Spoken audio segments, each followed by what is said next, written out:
Hi everyone, so our plan is to build a simple auth using Express.js, and we are going to use social authentication with Google. Right, so what we are going to do? The first step is go to the Google Developer Console, create a simple application, web app, and get the access key and the secret ID, right? So that is the step one. Go to the Developer Console and register your application, either web or mobile app, and get the access token and secret token from there. So this is what I did.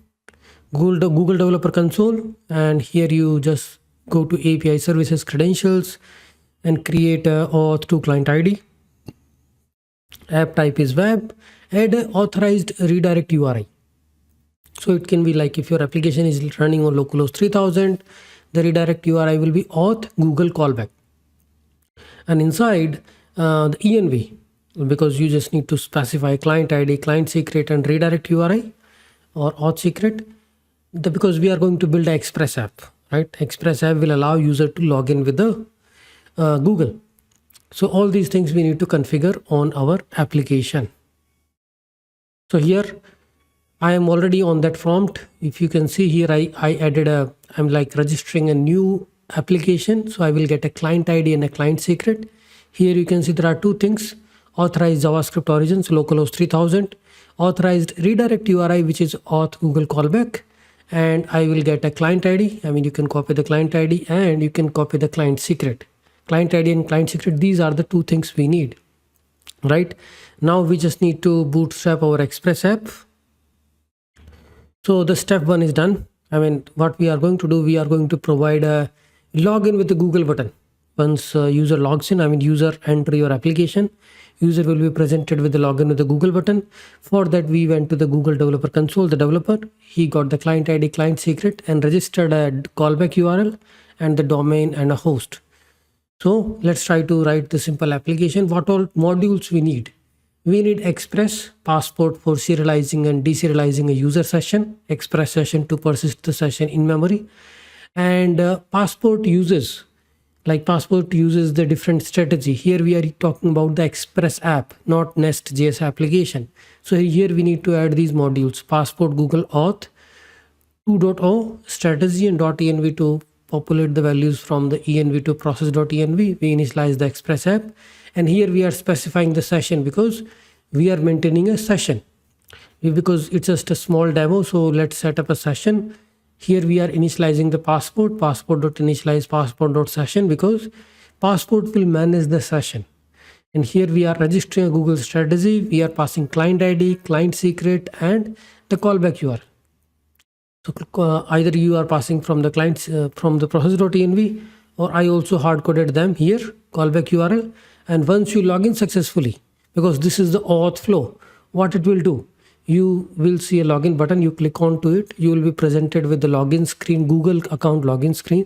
Then you will give a consent. When you say yes, Google will redirect us to the callback URL with the auth code. We will exchange the access token, auth code, and get the access token in exchange of that. So this is where you will get a profile. You can persist it in the database. It's just a simple sample demo. Here we are doing serialize user and deserialize, how to extract the user from the session or save the user into the session. So these are the simple routes which will provide us, okay, response.send auth login, a simple HTML page. When you click on to auth login, it will take us to the Google auth login page, passport.authenticate using Google strategy. And then once you have given a consent, we will be redirected back to the callback page, passport.authenticate callback page. There we will get exchange token, and then we will redirect you to the profile page if we got everything is right. In the profile page, we are checking if request is authenticated. Is not authenticated, redirect you to the login page, maybe the home page. Otherwise, I will show you your username.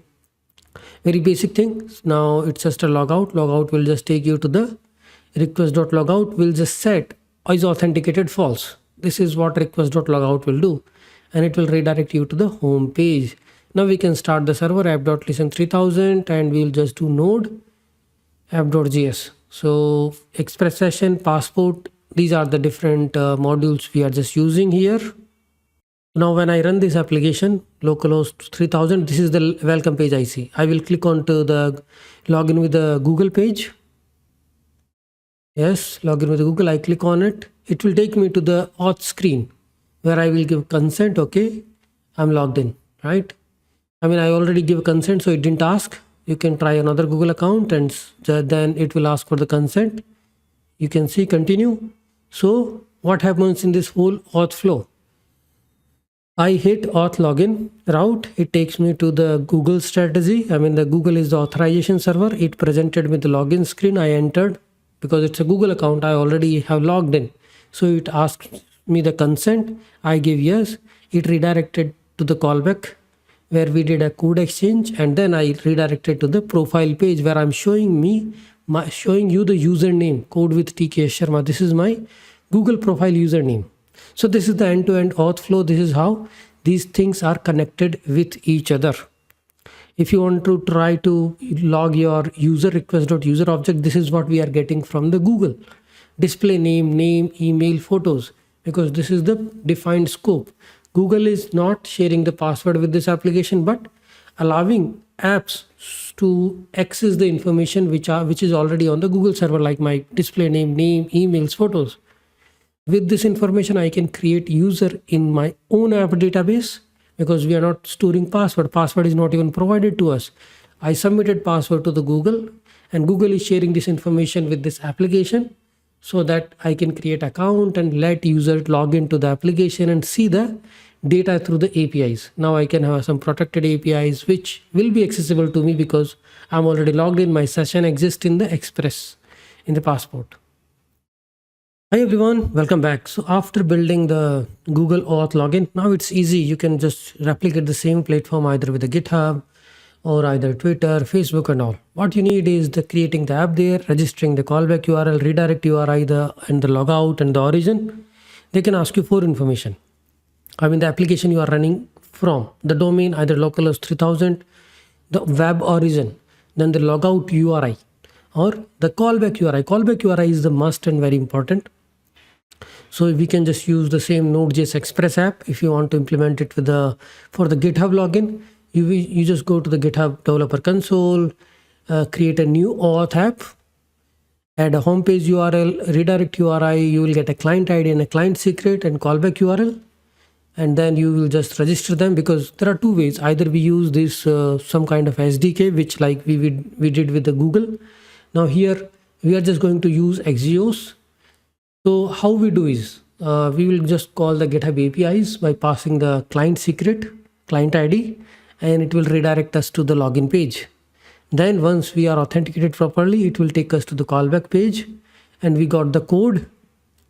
That code we are going to pass with the client ID, client secret, and we will get the access token. So this example shows like the whole auth flow, because so GitHub gives you the application with the client ID and the client secret, right? The GitHub is the authorization server. When user clicks on login with the GitHub, we are redirecting user to this app. GitHub.com login auth authorize, we are passing client ID, and user will be redirected to this URL. What is this URL? This URL is nothing but it will present a web page with the GitHub login. Once you see the GitHub login, you entered your credentials, everything is good, then GitHub will return the code, because in the query, in the path, GitHub will send a code to our API, localhost 3000. You can see this is the callback, localhost 3000 callback. It will redirect us with the query parameter in the code. Now we got the code, we have a client ID, we have a secret ID. Either internal SDK does it, because in the Google social login, we didn't do this. This code exchange was happening internally, but this is the auth flow. Once you give a consent, once you enter username, password and give a consent, the social provider, the authorization server will redirect you to the callback URI with code, authorization code. This is the code, and we are passing this code now to the GitHub Access API, Auth API. And in the exchange of that, we will get the access token, right? And use the token to get the user info. Now this token is enough. Now with that token, you can access the GitHub API, because that's the API server. Authorization server is the GitHub, And the API server is also not our internal API, but the GitHub API. But to access those GitHub APIs, we need access token, which we got by passing the client ID, client secret, and authorization code. Now we got the data, and we will just show, okay, response.send, here is your login, you successfully logged in, this is your username and avatar you are, right? So this is the plain and simple demo how things works when we do with the GitHub. Now both are different way of doing it, but both are directly and indirectly following the same auth flow. In the Google, this authorization exchange code was happening internally. We were not doing Axios call to the Google. Google was internally taking care of using Passport local strategy, but this one also we can try. So this is the end-to-end thing, how things works when we we create application with the GitHub. So let's try to have a demo with GitHub. So I'm already on the GitHub developer console, developer settings, auth apps, right? I can just do the new auth app, and I will say is PKS web app v2. Homepage URL localhost 3000. Okay, authorized callback URL is callback. Okay. We don't need a device two-factor authentication and all. This is optional. Register application. Here we get a client ID and client secret. We can upload some logo. If I have some application,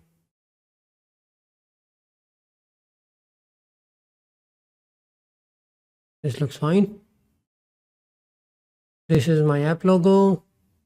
Everything looks fine. Now I just need to the client ID I have. I will generate a client secret.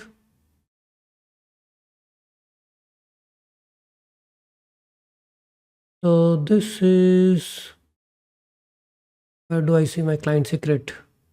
Client ID and a client secret.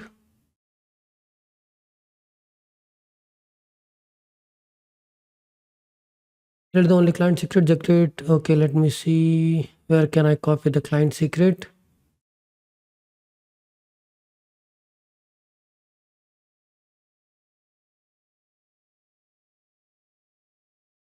I can see here on the top. So this is my client secret, never used. I will copy this, and this I have created just now. So I will delete this one.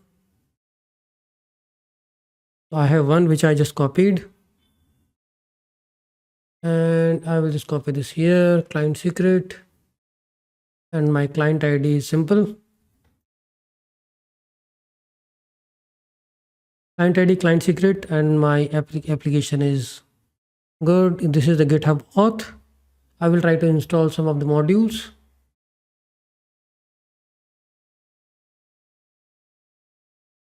Let me open this in the directory.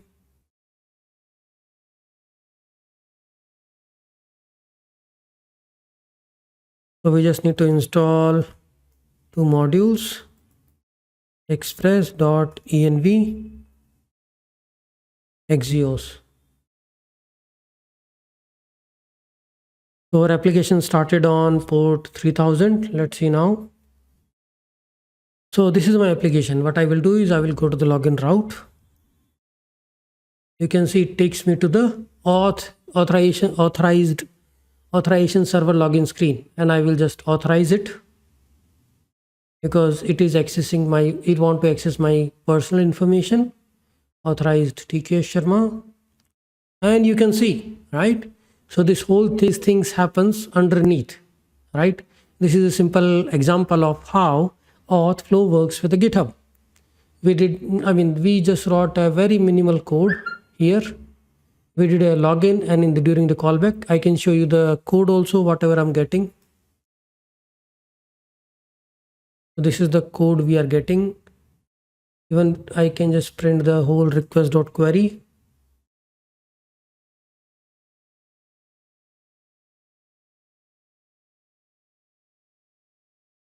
And here I can console the access token.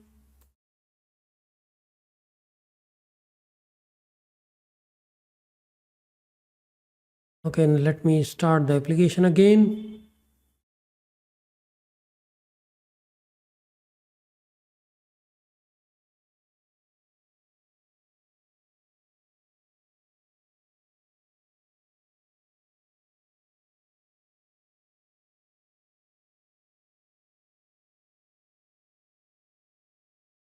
I will do the login again.